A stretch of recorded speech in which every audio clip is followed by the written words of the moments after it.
요한복음 4장 6절부터 읽도록 하겠습니다. 제가 읽겠습니다. 신약성경 요한복음 4장 6절부터 26절까지 말씀입니다. 거기 또 야곱의 우물이 있더라. 예수께서 길 가시다가 피곤하여 우물 곁에 그대로 앉으시니 때가 6시쯤 되었더라. 사마리아 여자 한 사람이 물을 길르러 왔음에 예수께서 물을 좀 달라 하시니 이는 제자들이 먹을 것을 사러 그 동네에 들어갔음이로라. 사마리아 여자가 이르되 당신은 유대인으로서 어찌하여 사마리아 여자인 나에게 물을 달라 하나이까 하니 이는 유대인이 사마리아인과 상종하지 아니함이로라. 예수께서 대답하여 이르시되 네가 만일 하나님의 선물과 또 네게 물 좀 달라 하는 이가 누구인 줄 알았더라면 네가 그에게 구하였을 것이요 그가 생수를 네게 주었으리라. 여자가 이르되 주여 물 기를 그릇도 없고 이 우물은 깊은데 어디서 당신이 그 생수를 얻겠사옵나이까. 우리 조상 야곱이 이 우물을 우리에게 주셨고 또 여기서 자기와 자기 아들들과 짐승이 다 마셨는데 당신이 야곱보다 더 크니이까. 예수께서 대답하여 이르시되 이 물을 마시는 자마다 다시 목마르느니와 내가 주는 물을 마시는 자는 영원히 목마르지 아니하리니 내가 주는 물은 그 속에서 영생하도록 솟아나는 샘물이 되리라. 여자가 이르되 주여 그런 물을 내게 주사 목마르지도 않고 또 여기 물 기르러 오지도 않게 하옵소서. 이르시되 가서 네 남편을 불러오라. 여자가 대답하여 이르되 나는 남편이 없나이다. 예수께서 이르시되 네가 남편이 없다 하는 말이 옳도다. 너에게 남편 5이 있었고 지금 있는 자도 네 남편이 아니니 네 말이 참되도다. 여자가 이르되 주여 내가 보니 선지자소이다. 우리 조상들은 이 산에서 예배하였는데 당신들의 말은 예배할 곳이 예루살렘에 있다 하더이다. 예수께서 이르시되 여자여 내 말을 믿으라. 이 산에서도 말고 예루살렘에서도 말고 너희가 아버지께 예배할 때가 이르리라. 너희는 알지 못하는 것을 예배하고 우리는 아는 것을 예배하노니 이는 구원이 유대인에게서 남이라. 아버지께 참되게 예배하는 자들은 영과 진리로 예배할 때가 오나니 곧 이때라. 아버지께서는 자기에게 이렇게 예배하는 자들을 찾으시느니라. 하나님은 영이시니 예배하는 자가 영과 진리로 예배할지니라. 여자가 이르되 메시아 곧 그리스도라 하는 이가 오실 줄을 내가 아노니 그가 오시면 모든 것을 우리에게 알려주시리이다. 예수께서 이르시되 내게 말하는 내가 그라 하시니라. 아멘. 아멘. 하나님은 우리의 만남이 우연이 없다고 계획하신 분이시잖아요. 오늘 이 자리에 오신 분들도 어쩌다 보니 이 자리에 계신 것이 아니고 하나님이 사랑하셔서 하나님의 예배자로 콕 집어 두셨기 때문에 이 자리에 앉아 계시고 찬양하시고 기도하시는 줄 믿습니다. 저희가 한 달 전에 선한 사마리아인 누가 강도 많은 자의 이웃인가라는 제목으로 말씀으로 전한 적이 있었는데요. 오늘 공교롭게도 순서를 땅에 따라서 또 왔는데 제가 또 오늘 전할 말씀이 사마리아인이에요. 하나님은 사마리아인과 관련돼 가지고 저와 여러분들이 무엇을 더 알기를 원하시는지 더 주목해 보기를 원합니다. 자, 오늘 말씀은 예수님과 수가성, 사마리아 수가성에 사는 여인, 이 우물가에서 나눈 대화의 내용이 적혀 있었죠. 여기 안에 우리 신앙생활과 신앙의 정말 근본적인 질문들이 들어있어요. 그 본문에서 나온 생수, 남편, 그리고 예배라는 그 키워드를 잘 쫓아가지고 오늘 이 말씀은 우리 같이 더 깊이 나아가도록 하겠습니다. 말씀드린 대로 이 만남 우연이 아닙니다. 그리고 우리 오늘 예배도, 오늘 찬송도, 찬양도, 기도도 우연이 아닌 것처럼요. 예수님께서 굳이 일부러 예루살렘에서 갈릴리로 가는 길 사이에 유대인이라면 늘상 그렇듯이 피해가 쓸 만한 동네 사마리아를 통과해 가셨어요. 본문 1절에 6시쯤 되었다고 얘기합니다. 6시쯤은 우리 시간으로 12시, 정오예요. 근동지방에서 정오는 태양이 하늘 위에 그냥 밝게 빛나는 정도 아니고 그냥 뜨거운 정도. 그런 정오의 태양 아래 그 우물가에 예수님이 앉으셨어요. 마치 누군가 오기를 기다리시는 것처럼 딱 그렇게 앉아 계셨습니다. 자, 우리도 그러면 예수님과 함께 그 우물 곁에 한번 서보도록 하겠습니다. 정오의 우물가잖아요. 하루 중에 가장 뜨거운 해가 뜨거운 그 시간 생각해 보십시오. 우물가 옆에 대지에 그 건조한 땅에 아지랭이가 이렇게 막 올라오는 그 더위. 제자들은 음식 구하러 동네로 들어갔습니다. 예수님은 홀로 우물 곁에 앉아 계시죠. 이 우물 말입니다. 여러분 믿거나 말거나 기록된 대로 하면 야곱이 예전에 파두었던 우물이라고 알려져 있죠. 그 우물로 여인이 물을 길러 왔어요. 생각해 보세요. 여러분들 물은요 보통은 아침나절에 뜨러 다녀요. 뜨거운데 안 다닙니다. 힘든데. 제가 이 얘기를 하니까 생각나는 그 이야기가 있어요. 제가 동아프리카 남쪽에 모잠빅이라는 나라가 있습니다. 그 나라에 제가 출장 갔었는데 거기 숙소에서 자고 아침에 일어나가지고 집에서 하듯이 머리 감고 세수하고 이빨 닦고 양치질하고 이렇게 tuk 나왔는데 바깥에 소년애들이 기겁을 해서 서 있는 거예요. 왜 이렇게 기겁을 하나 했더니 하루 종일 쓸 물을 제가 아침에 떠왔는데 여기서 하듯이 아무 생각 없이 머리 감고 세수하고 다 고장 쓴 거예요. 그냥. 그러면 걔네들이 아침 일찍 떠온 물을 내가 거기 썼기 때문에 또 나가야 되는 거죠.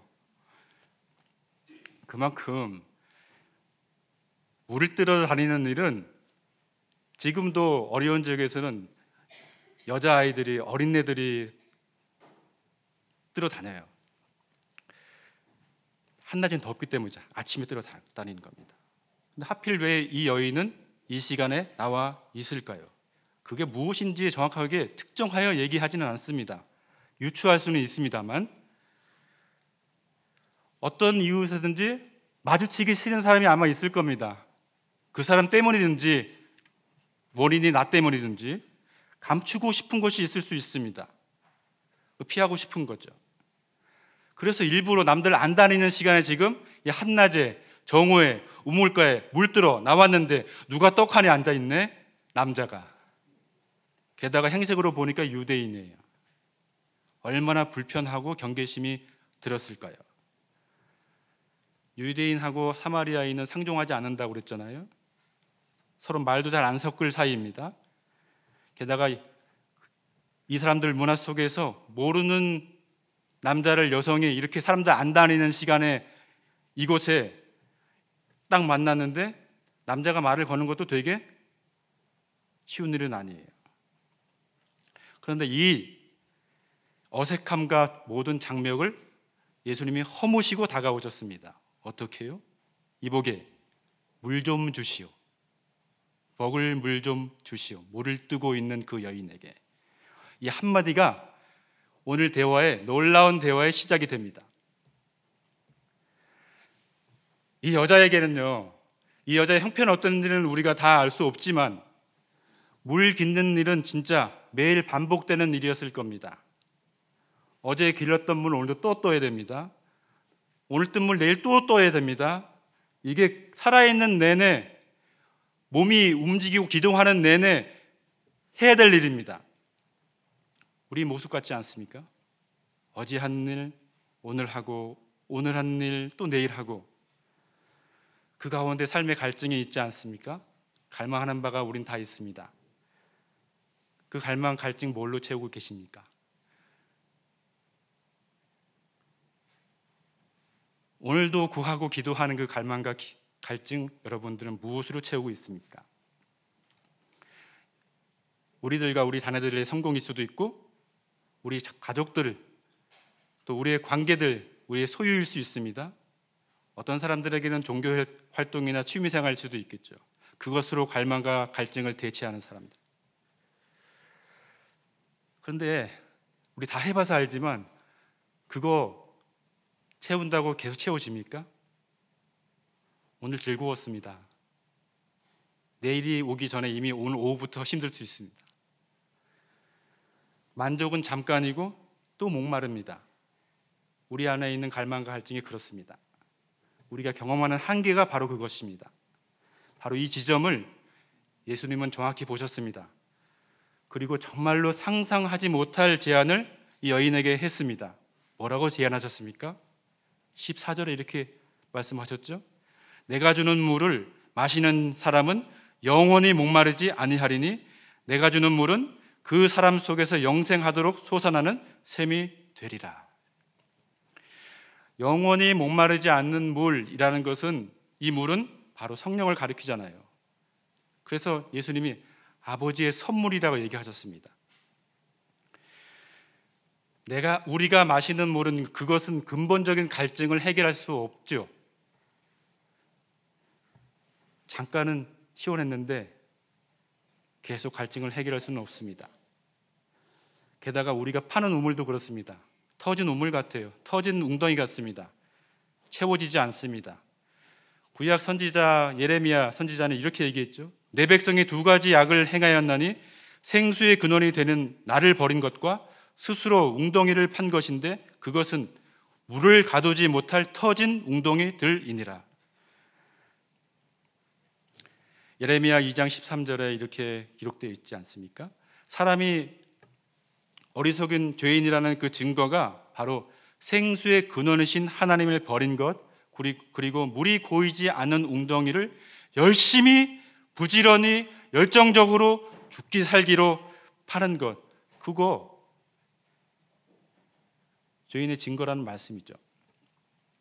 우리가 세상에서 추구하는 많은 것들이 바로 어쩌면 이 터진 웅덩이와 같습니다. 진정한 만족은 오직 생명의 근원이신 예수 그리스도를 통해서만 주어진다. 우리가 이것을 100번 강조해도 부족함이 없는 하나님의 우리를 향한 진리의 말씀이세요. 그런데 이 만족함을 주는 성령, 하나님의 영원한 생수, 마르지 않는 하나님의 샘으로부터 주어지는 은사, 이것을 우리가 받을 때 우리가 기억해야 될 것이 한 가지 분명히 있습니다. 그리스도를 통해 받는 이 생수와 성령은 우리가 누군가를 자유로 판단할 수 없고 신앙의 이름으로 함부로 재단할 근거를 제공하지 않는다는 거예요. 그런 냉대와 전혀 다릅니다. 나를 살리고 다른 사람들을 살도록 흘러 넘치게 하는 것이 바로 그런 생수입니다. 하나님이 우리에게 그런 선물을 주셨죠. 두 번째 키워드는요, 생수를 넘어서 남편인데, 목마르지 않는 그 물, 생수에 대한 얘기를 하시던 중에 예수님께서 뜬금없이, 정말 뜬금없이 말씀하셨습니다. 뭐라고 말씀하셨습니까? 가서 당신 남편을 데리고 오시오. 뜬금없잖아요. 생수 얘기하고 있었는데 남편을 데리러 오라. 여인이 솔직히 얘기합니다. 저는 남편이 없습니다. 예수님이 다 아시는 것 같습니다. 남편이 없다고 하는 당신 말이 옳소. 당신에게는 남편이 5 있었고 지금 같이 사는 남자도 당신 남편 아니니까 그 말이 맞소 라고 얘기합니다. 전에 남편이 5명이었고 지금 사는 남편도 남자도 남편이 아니랍니다. 오해하지 마십시오. 예수님이 지금 이 정오의 우물가에 기다리다가 여인을 만나가지고 지금 너는 그런 인생이야 라고 지금 망신을 주거나 아니면 정죄하고자 지금 이 얘기를 하고 계신 것이 절대로 아닙니다. 오히려 그 여인의 삶, 깊숙한 그곳에 있는 여인의 그 공허함, 진정한 보호와 안정의 부재함, 그것을 예수님이 지금 보고 공감해 주시는 거죠. 사랑하는 여러분, 우린 누구나 다 남에게 감추고 싶은 무엇인가가 있습니다. 얘기하지 않고 감추고 싶은 무엇인가, 부끄러운 것, 자랑할 수 없는 것, 그것이 있습니다. 그것 때문에 속상할 수도 있고 불안할 수도 있고 고민되는 그것이 있습니다. 그런데 누군가 처음 본 사람이 나를 보고 그것을 꼭 집어서 말한다면 얼마나 황당하겠습니까? 얼마나 부끄럽겠습니까? 얼마나 이상하겠습니까? 수치스러울 겁니다. 근데 예수님은 어떻게 이렇게 어려운 얘기를 꼭 집어서 이 여인에게 얘기를 하셨고, 이야기의 전개상 이 여인이 그걸 가지고 얘기를 끊고 도망가거나 그러지 않고 얘기를 계속합니다. 어떻게 그렇게 이야기를 이어갈 수 있었을까요? 상상해 보십시오. 예수님이 그렇게 도끼 눈을 하고 이 여인을 그 삶을 얘기하셨을까요? 예수님의 태도, 그 눈빛에서 정죄가 아니고 정말로 그 깊은 이해 그리고 연민을 이 여자도 느꼈을 겁니다. 예수님의 불쌍히 여기심입니다. 제가 한 달 전에 누가 강도 많은 자의 이웃이 될 것인가에 얘기할 때 그 선한 사마리아인에게 있었던 그 마음, 예수 그리스도 하나님의 긍휼하심이라고 얘기했습니다. 긍휼하심을 느낀 겁니다. 여러분, 이걸 이해하려고 그러면 오늘 사회하고도 비교할 수 있지만 당시 사회에, 당시 문화 속에서 남편이라는 존재가 어떤 존재인지 어떤 의미를 이야기하는지를 우리가 이해할 필요가 있습니다. 남편은 단순히 그냥 단순한 보호자 정도가 아닙니다. 법적인 보호자고 경제적인 의지처고 그리고 사회적 신분을 보존해주는 그런 존재입니다. 그러니까 남편 없는 여성은 극도로 취약한 존재입니다. 생존할 수 없습니다. 남편이 있어야만 합니다. 이 여성에게 남편이 5이어야 했던 이유를 성경은 말하지 않습니다. 이혼했는지 사별했는지 혹 버림받았는지 여러 가지 다양한 이유들이 있을 수 있지만 이 여자의 과거는 본문의 관심사가 아닌 거죠. 중요한 거는 무엇보다도 5번의 이전의 관계가 다 전부 지속적인 안정을 주지 못했고 지금의 부부관계도 불안정하다는 사실이죠. 아마 이 여자는 남편과의 관계를 통해서 얻는 것들의 기대를 이제 포기했을지도 모르겠습니다. 왜냐하면 남편이 버젓이 있는데 없다고 했으니까요. 그냥 매일 물을 기르러 오는 그런 삶, 그런 삶의 공허와 불안, 예수님이 지금 그것을 보고 말씀하고 계신 거죠. 사랑하는 여러분, 사랑하는 우리 하나님 앞에서 주 안에서 사랑하는 형제자매 여러분들, 여러분들은 무엇을 남편 삼고 있습니까? 무엇을 정말 내가 궁극적인 안정과 보호와 내 모든 기대를 담아도 아낌없을 그 대상으로 여기고 계십니까? 어떤 존재를 그렇게 보고 계십니까? 무엇 때문에 실망하고 그렇게 두려우십니까? 그게 일일 수도 있고 아침 저녁으로 오르락내리락 하는 주식 가격일 수도 있고 집값일 수도 있겠죠. 건강일 수도 있고요.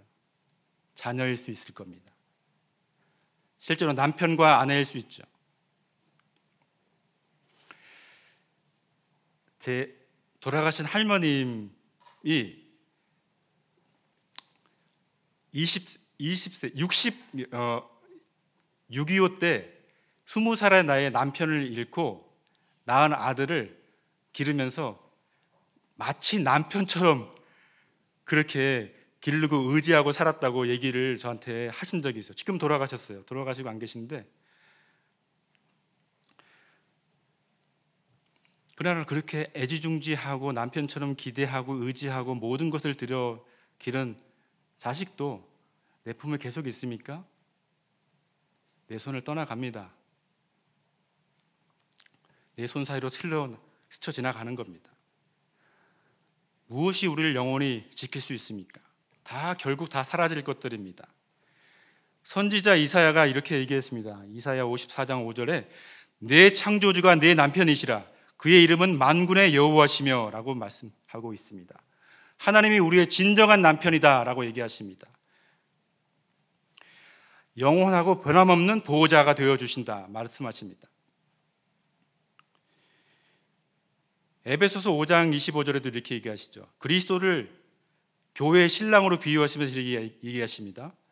남편들아 아내 사랑하기를 그리스도께서 교회를 사랑하시고 그 교회를 위하여 자심을 주심같이 하라. 신부를 위해서 자신의 생명까지 내어주신 신랑으로 지금 얘기하고 계신 겁니다. 여러분, 그러니까 어떤 세상의 어떤 것도 관계도 소유도 할 수 없는데 우리 주님이, 예수 그리스도께서, 우리 하나님이 절대적인 사랑과 안전을 약속하신 분이라는 겁니다. 그런 남편이 되어주신다는 말씀이세요. 우리가 의지할 참된 보호자 오직 하나님이신 예수 그리스도십니다. 마지막 키워드는요, 예배예요. 어쩌면 오늘 이 말씀, 이 여인도 또 예수님도 이 말씀을 통해서 우리 주님이 우리에게 알려주시고자 하는 정말로 중요한 얘기가 이 세 번째 키워드 안에 담겨 있는지 모르겠습니다. 영과 진리로 드리는 예배, 자기 자신의 이런 깊은 곳까지 꿰뚫어 보시는, 뚫어서 보시는 예수님 보고 여인은 이제 생각했을 겁니다. 아, 이분 정말 평범한 사람 아니다. 왜 아니겠어요? 내가 생각만 하고 있는 것을, 아무도 얘기하지 않는 것을 이분이 지금 딱 보고 얘기하니까 돗자리 펴라가 아니고, 선생님 이제 보니 선지자시군요. 선지자시군요 라고 얘기하는 겁니다. 그리고 오랫동안 마음에 품고 있었을 만한 질문을 이제 얘기합니다. 감히 아무에게도 묻기 어려웠던 질문인데 바로 그것은 성전에 대한 질문이었습니다. 뭐라고 얘기합니까? 우리 조상은 이 산, 그러니까 그리심산에서 예배를 드렸는데 선생님의 사람들은, 유대인들, 예배 드려야 할 곳이 예루살렘에 있다고 하더이다 라고 얘기합니다. 그리고 진짜 예배 드리는 성전이 어디입니까? 라고 물어보는 것이죠. 이 안에는, 이 질문 속에는 정말 수백 년간, 한 700년간 이어지고 있던 그런 스토리가 있는 겁니다. 사마리아와 유대와 사마리아 간의 그 뿌리 깊은 갈등, 그 고스란히 담겨져 있습니다. 맨 처음에 남유다와 북이스라엘이 갈라졌잖아요. 불순종함으로. 그리고 기원전 8세기 북이스라엘이 먼저 아수르에게 멸망했습니다. 그리고 나서 그 사마리아에는, 북이스라엘 사마리아에는 이주민들이, 다른 곳에서 이방인들이 들어와 살게 되었습니다. 종교도 섞이고 문화도 섞였습니다. 그런 와중에 사마리아인들은 어떻게 했냐면 모세 오경, 창세기, 출애굽기, 레위기, 신명기, 민수기, 모세 오경만 하나님의 말씀이다, 경전이라고 딱 받아들여서 그것만 가지고 예배했습니다. 그리고 신명기 27장에 보는 축복의 산이 있어요. 그 그리심 산이거든요. 거기서 그 산을 성산으로 삼아가지고 예배했습니다. 그리고 기원전 4세기 정도 됐을 때 거기에 진짜 성전을 지었습니다. 성전을, 그리심산의 성전.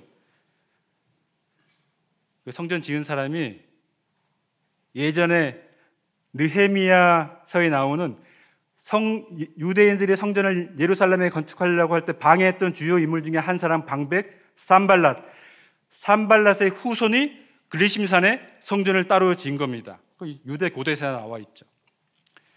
지금 예수님이 그 여인과 얘기할 때 예수님의 시절에는 이미 이 성전은 없습니다. 어떻게 했냐면 유대인들이 와가지고 몽땅 헐어버렸거든요. 얼마나 믿겠어요. 자기 스님들이 드리는 성전을 인정하지 않고 와서 다 무너뜨렸으니까.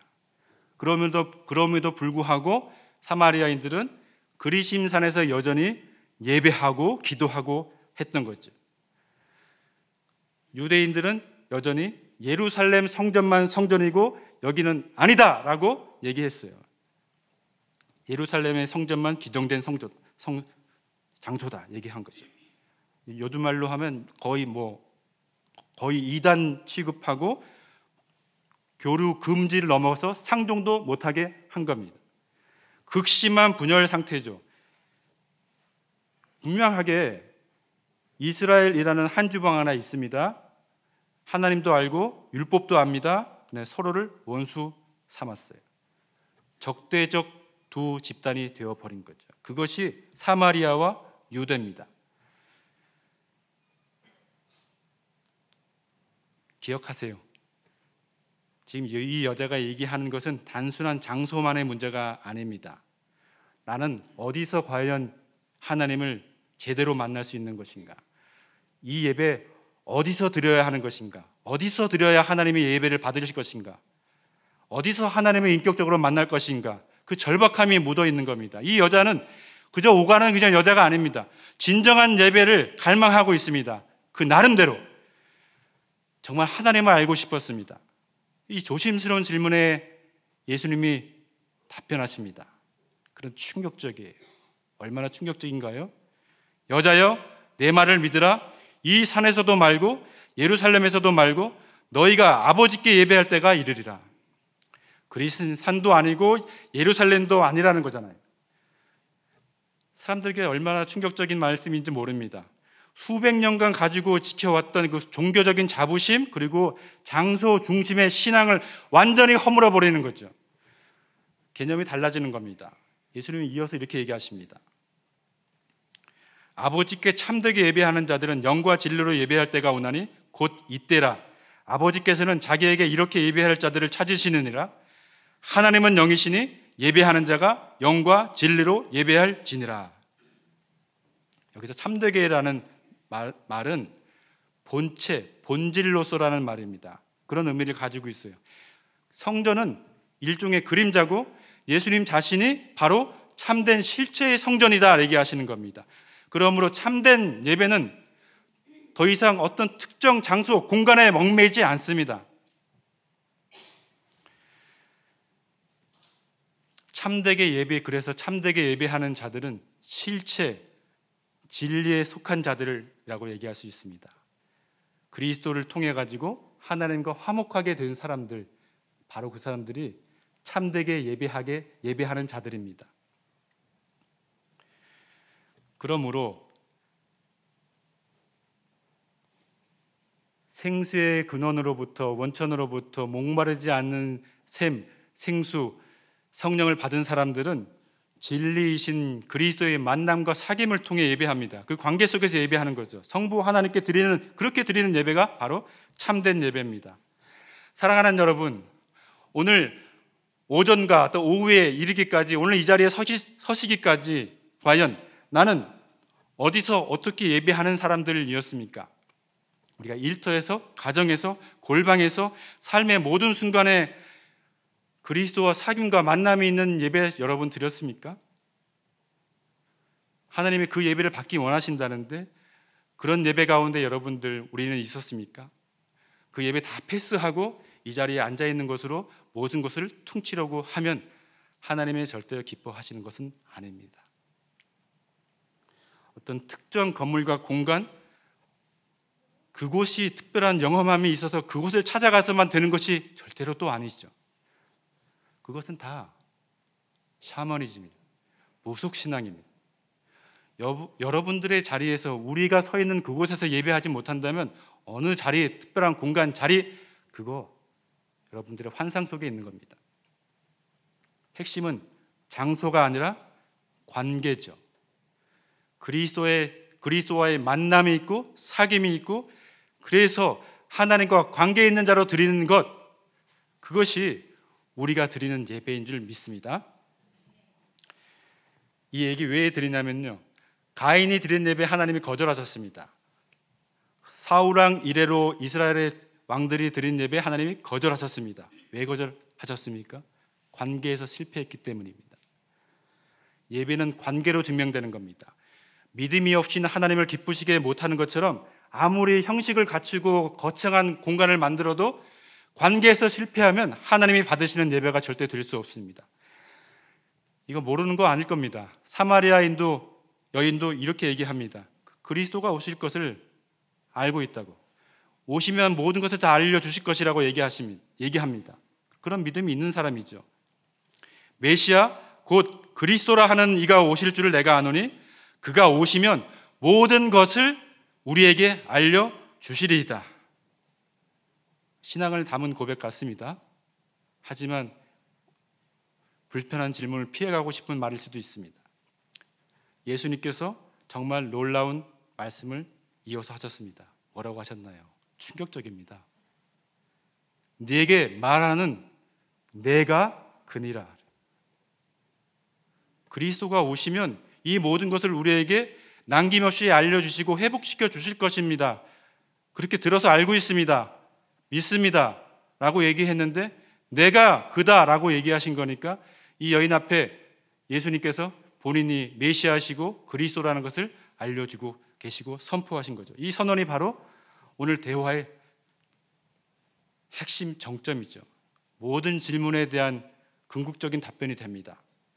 여러분, 우리 주님께서 생수의 근원이시고 참된 보호자시고 영과 진리로 드리는 예배를 말씀하시는 분입니다. 이 모든 얘기가 바로 예수 그리스도께 모아지고 있습니다. 예수님께서 모든 것의 해답이시죠.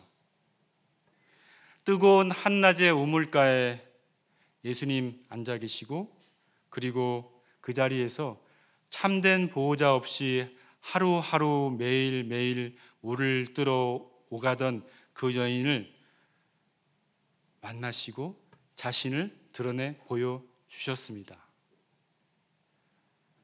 많이 배우고 많이 알고 많이 헌신한 그 누가 아니고 매일매일 그렇게 물을 뜨러 오가는 이 사마리아 여인, 유대인도 아니고 이 사마리아 여인, 그 사마리아 여인을 기다리시고 만나셔서 자신을 보여주신 겁니다. 요한계시록의 이 만남의 완성을 이렇게 얘기하고 계십니다. 7장 16절 17절인데 그들이 다시는 줄이지도 아니하며 목마르지도 아니하고 해나 아무 뜨거운 기운에 상하지도 아니하리니 이는 보좌 가운데 계신 어린 양이 그들의 목자가 되사 생명수 샘으로 인도하시고 하나님께서 그들의 눈에서 모든 눈물을 씻어 주실 것입니다. 사랑하는 여러분, 오늘 처음에 말씀으로 다시 한번 돌아가 보기를 원합니다. 이 본문의 관심은 여성에만 있지 않습니다. 사마리아 여인이라고 얘기해서 남성분들은 다 내 얘기 아니겠거니 생각하시면 절대로 안 되는 거죠. 이 말씀은 모든 인생이 만나야 할 그리스도의 이야기입니다. 그분의 복음이죠. 예수 그리스도께서 오늘 인생의 중요한 문제로 매일 고민하고 있고 목말라 하던 한 신앙인을 찾아오신 겁니다. 그리고 기다리셨습니다. 만나주셨습니다. 예수께서 말씀해 주셨습니다. 내가 생수, 성령의 원천이다. 구하는 너에게 나의 선물 성령을 줄 것이다. 내가 너의 참 보호자다. 내가 너를 끝까지 책임지고 인도할 것이다. 나의 영과 진리 안에서 예배하라. 나를 만나고 나를 사귀고 어디서든지 예배하라. 말씀하십니다. 사마리아 여인이 경험한 것 우리 모든 믿는 사람들이 경험합니다. 영적인 목마름의 종결, 주 안에서의 평강, 영원한 만족을 우리가 경험합니다. 이 영적인 만족을 경험하고 어디서든지 예배하고 어디서든지 영과 진리 가운데 그리스도와 함께 사귐이 있고 만남이 있는 예배 드리는 우리 모두가 되길 우리 주님의 이름으로 축원합니다. 우리 잠깐 기도했으면 좋겠는데요. 우리 이렇게 기도합시다.